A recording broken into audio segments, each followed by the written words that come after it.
So first up, let's look at what literary criticism actually is. I find it to be incredibly useful, and especially useful when I was in college. So literary criticism is the name given to works written by experts who critique or analyze an author's work. It does not mean to criticize, like complain, or disapprove. However, literary criticism is often referred to as a secondary source. So literary criticism is basically one academic or a student reads another work or a novel or whatever written by someone, and they sort of give their thought, their opinion on it, their analysis of it based off of a certain lens, and we're going to talk about those lenses. Yeah, so literary criticism is used by people who want to use an expert's opinion to support their own ideas. Okay. Literary criticism is used by readers to analyze. It's used by readers to analyze an author's work, but it's not used by authors to write. So no author is going to create a novel for you to analyze it specifically. They're just creating. So this is just how you view it, not how it is created. So any piece of text, so any novel, article, however, it can be looked at in a certain amount of ways. So just like you would look at maybe a television show, and maybe you like it because it features some of your interests. You watch NASCAR because you're really interested in cars, and it's very, you like the fast pace, you like the sort of dangerous aspect of it. That's great. That's why you like NASCAR. Now, someone else can watch NASCAR because they are interested solely in becoming a driver one day, or they're really interested in getting to hear as many people as possible sing the national anthem, and they want to hear it at the beginning of the show. Or maybe they like the commercials for whatever reason. If we're switch back to the Super Bowl, let's use the Super Bowl. So some people watch the Super Bowl for the game, some people watch it for the halftime show, and some people watch it for the commercials. Okay? So these three different people are watching the same program for a different reason. It's the same thing as reading a story. Now, you can read a book and you can be looking at it in a different way. So why they mean like you're looking at it in a different way, in a different fashion than someone else, they call that a lens. So you're looking through a different set of glasses, like a different set of lens through it. So you're looking at it in a different way. And we're going to talk about those ways. So here are some common ways you can look at a piece of literature. You can look at it through a formalistic lens, a biographical lens. You can look at it through a historical cultural lens, psychological lens, mythological lens, gender lens, or a deconstructionist lens. We're going to explain all of those. So this is just like a brief example. So you have an orange. Okay, so if you were going to look at it through a gender lens, so male, female, if you're going to look at it through that lens, you would say, your question may be, what possibilities are available to a woman who eats this orange? What about a man? Okay, so you're focusing on the genders. You can look at it through a formalist lens. You could say, what shape and diameter is the orange? So you're looking at it very logically. Or you can use Marxist theory, Marxism is all about class. So you can say, who owns this orange? Who gets to eat it? Who grew it? Etc. That probably makes no sense, but we're going to get there. You can look at the post-colonial theory, and you would say, who owns the orange? Who took it away? Okay, so colonialism is what Americans did, what we did to the Native Americans. We colonized their land. That's colonialism. So you say, who owns the orange? Who took away the orange? Reader response is literally what you all do on tests. So they want to know like descriptive things. So what does the orange taste like? What does the orange remind the reader of? So you as a reader can respond to the orange. And then there's psychological or psychoanalytical theory. And this is, I want this orange right now. Will I get in trouble if I eat it? So that is a question that if you're looking at it through like a psychological lens, like why does a criminal do what they do? Did they think about the consequences of their actions? That's psychological. We're not going to focus on a lot of these. I just want to give you an overview, and I'm going to point out the ones that are probably the most easiest, and the easiest ones to remember. This one is formalist criticism. So this is just how you're looking at the novel, okay? So a formalist reading of a text focuses on symbol, metaphor, imagery, characterization, and so on. So you know simile and metaphor. Formalism ignores the author's biography and focuses only on the interaction of literary elements within the text. This is sometimes called new criticism. So the only thing that you're looking at, so if you're looking at a piece of poetry, you're only going to look at what structure is it? You know, how many words are in each line? Is that a use of imagery? Did they say that the bird was like the wide open sky? Okay, that's a simile.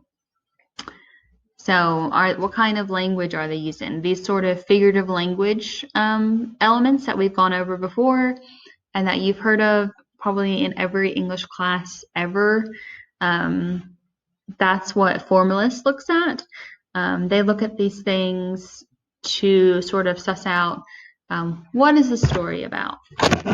What is being used technically to portray the story? So this is an example of a formalist reading. So the Three Little Pigs. So if you're doing it from this sort of perspective, you would say, well, what does the wolf symbolize? Okay, it can't just be a wolf. It has to symbolize something. You can notice that huff and puff rhyme. Okay, rhyming is something that is very logical. You can pull it out and it makes total sense. How does the story foreshadow the final fate of the pigs? So foreshadowing, that's something else that we use in literature all the time. So those basic sort of elements that you use to analyze literature, they are what the formalists use. So what does the wolf's dialogue tell us about his character? So dialogue, you know, are the words on the page, what the character is saying. So what does the wolf's dialogue, what do his words tell us about him? So it is specifically pulling from the words on the page. What is there present on the page to make you think, or where are you getting this knowledge from? Next is biographical criticism. So this is taking like the author's information and life history and using it to look at their art. So Jack London, he wrote To Build a Fire. He wrote The Call of the Wild. That was a movie that recently came out in December with Han Solo, whose real name I can't remember. Sorry. So he wrote a lot. Jack London wrote a lot about nature. He wrote a lot about being one with nature, being in tune. He wrote a lot about the wild. He wrote a lot about animals. So knowing that, so London grew up in poverty and he lived on the streets of San Francisco. So he probably hated city life. He was probably didn't have too fond of an opinion on people who lived in the city or the kind of things that they do. So you can sort of consider that since Jack London really hated like growing up in the city, that it would make sense that he would write about nature and being out in the wide open with nothing but yourself and your thoughts. So it would make sense that he would do that because he hated city life so much. So that is you taking what you know about him and making it and coming up with like a justification or a reason to for why he wrote his books. So that's using a biographical lens. Historical, cultural criticism. So this viewpoint or lens examines a text in relation to its historical or cultural backdrop. You may examine a text's effect on history or culture or vice versa. We've all heard that history is written by the winners. This is also very true. To the next one. So here we go. So what you're going to do if you're talking about something through a historical or cultural lens, they took Sleeping Beauty as an example. So what does Sleeping Beauty reveal about 1950s society? So that's when 1950s is when Sleeping Beauty came out. So what possible influences during this time of like Mad Men, of housewives and microwaves were a new thing, like, and women normally stayed at home. Men often worked solely in the household and for long hours. So knowing that Sleeping Beauty came out during that time, how do you think the time period affected the movie? So in the movie, Aurora is a damsel in distress. She pricks her finger and then she needs to be saved. And who saves her? A man. So a man saves her. So that can reflect sort of male, like domineering, like the workforce. You can think maybe of that. And then how do Prince Philip's lines and the sort of truth reflect the ideals of 1950s Americans? So any sort of literature or movie or whatever is going to reflect the time that it was put out in. They're going to have a lot of the same ideas historically. And culturally is very important. You may have a joke in a movie in 2020 that people 30 years ago would be like, I have no idea what that means. That's because they're being affected by the culture.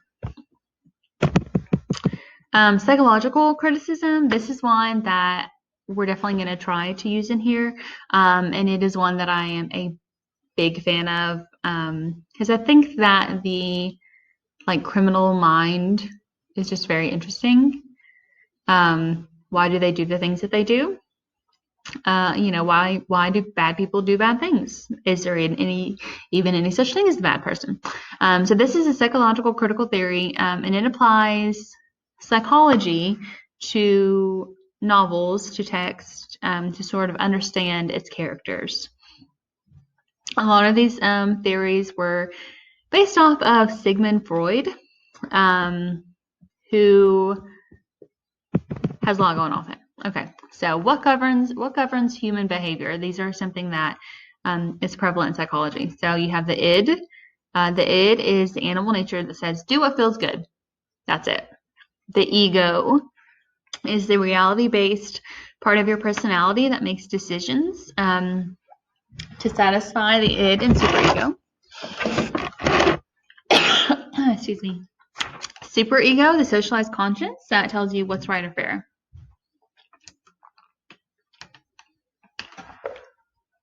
And these are just psychological theory.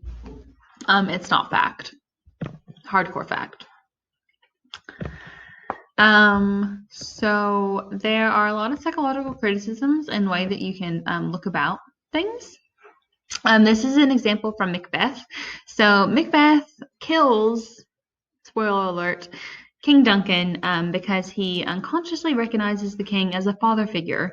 So Macbeth's father if I'm remembering this correctly, is dead. So Macbeth is the king. So King Duncan, who they murder at the very beginning of the play, they're saying that Macbeth like recognizes King Duncan and sort of like feels him like as like a father figure. And so he doesn't want Duncan to be a rival for his people. So Macbeth wants to be king. So therefore, he's going to kill him out. He's going to kill him. In the latter acts of the play, Macbeth has just, throughout the whole Macbeth, he's really been about like him, like this is what he's doing right now. This is the right thing, that he like loses his mind. So he has lost his ability to determine what is right and what is wrong. He's lost his ability to sort of reason with himself. So he goes off the rails because for the whole play, he's done what feels right all of the time. And you can talk about the id, the ego, and the superego if you were doing a psychological reading of this or writing a paper on it.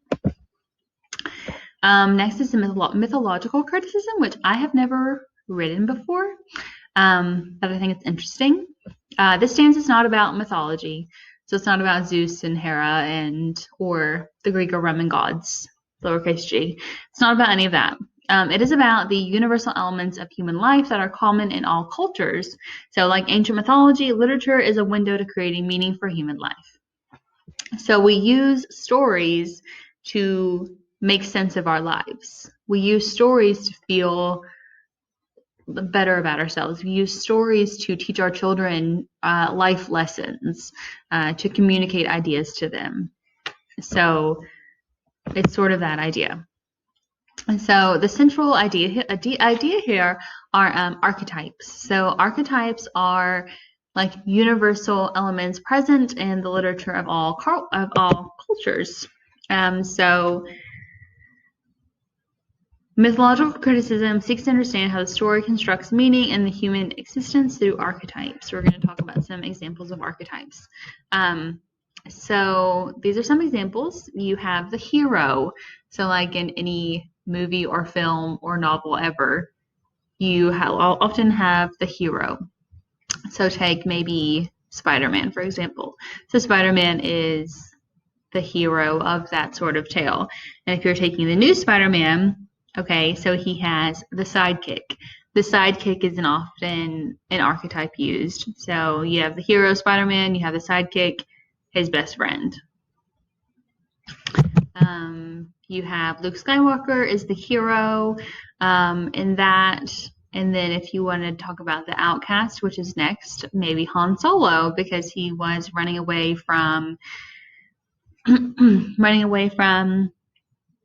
like a normal life. He was sort of like an outlier.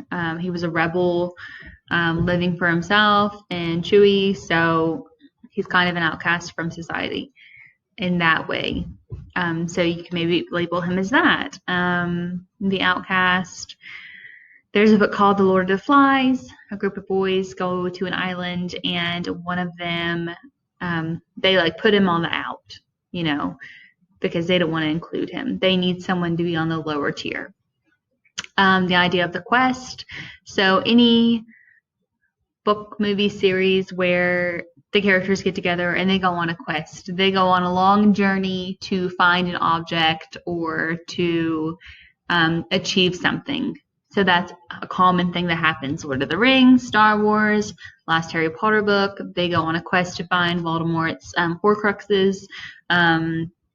Avengers, the last movie, they all go through the time portal thing to get another gauntlet, right? And then we're talking about the sacrificial king. So people who are in high positions of power who sacrifice themselves for their people. So Jesus is a real life example. The Lion, the Witch, and the Wardrobe, if you've never read it, there is a character in there who sacrifices himself for a young boy to save him and to save his life. The Lord of the Rings. There are characters who sacrifice themselves for the betterment of everyone else, and these are normally people who are in high positions of power. But then you also have that archetype of the friend or the parent, often the parent, who gives their life for their child. In the beginning, there's maybe like a conflict, and the parent sacrifices themselves so the child can get away. So sacrificial parents are also a big thing. And then evil personified. You just think of those characters who are like, their whole being is evil. They have no character development.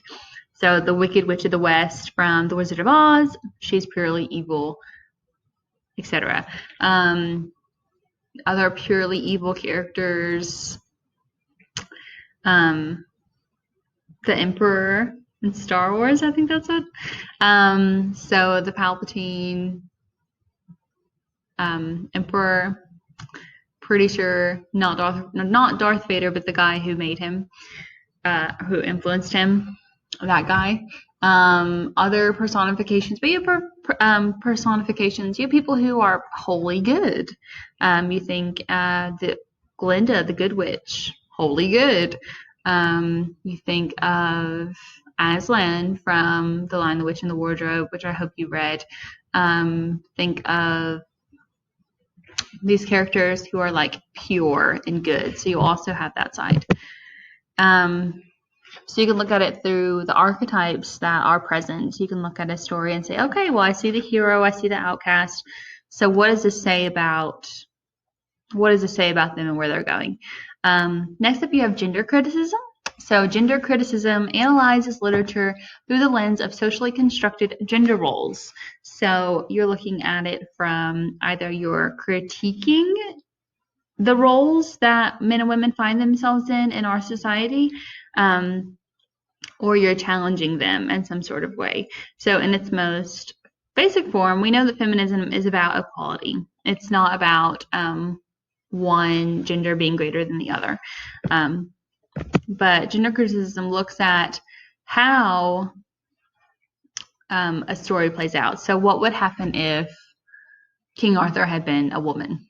Okay. And they do these things through like retellings. We know the Ghostbusters had been remade as with an all-female cast. They're challenging. There's a Hamlet group, and Hamlet is a Shakespeare play, and he is a male. And then there is a troupe, like an acting group that come around, and it is an all-female cast of Hamlet. So how does that affect the story? So if you're talking about a feminist reading, this is an example of Cinderella. So Cinderella is a young woman who has no opportunity because she has no father. Her father died, remember, and she doesn't have a husband. She's single. So she has no way to get ahead. She has nothing. And it is only through the magic of a fairy godmother that makes her beautiful that she is able to meet a prince and escape her life, her like horrible life. So, what kind of skills does she have? She's very nice. She's beautiful. She can sing. She's got some animals love her. So if you're reading this in a feminist sort of way or a gender criticism way, you're going to say, oh, so since, the writer of this said that she's beautiful and she can sing and she's kind and that she gets everything she wants, those are the things that are good and worthy in her, because those are her feminine traits that are worthy.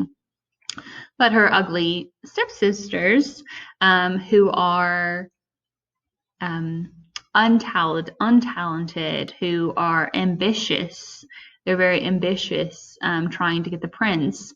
So that's not something that we want. So that is a feminist, not a feminist reading, but a gender criticism of Cinderella.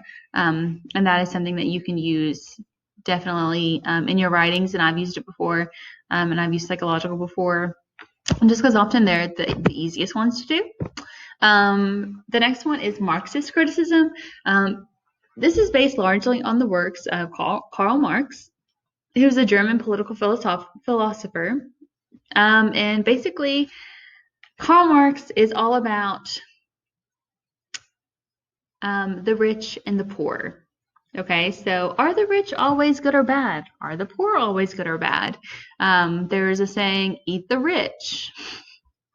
Karl Marx, I think, would be a fan of that. So it explores the power struggles of those who are minorities in dominant culture. So who does not have power? Who has or who does not have power? These are the questions. How did the people who have power get it? Why don't the people who don't have power, why don't they have it?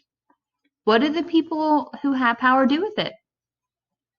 How are the people who do not have power manipulated by it? So who is in control is what Marxist criticism asks. Who is in control? Who has the power? And who doesn't? And a lot of time that falls into class lines. So the rich have power, the poor don't. The rich have choice and opportunity, the poor don't. So that's Marxist criticism. And it believes that all literature is essentially political. So you can take Cinderella and you can say, okay, Cinderella had no money, no power because she's a woman. That would be gender criticism. But she had no money, she had no power until a prince, so someone in a higher class, had money and power and gave her these things. So that is how she came up. So Cinderella only did that because she had the good grace of a wealthy person to give her power. So you can definitely say that. That would be Marxist sort of criticism. Marxism also talks about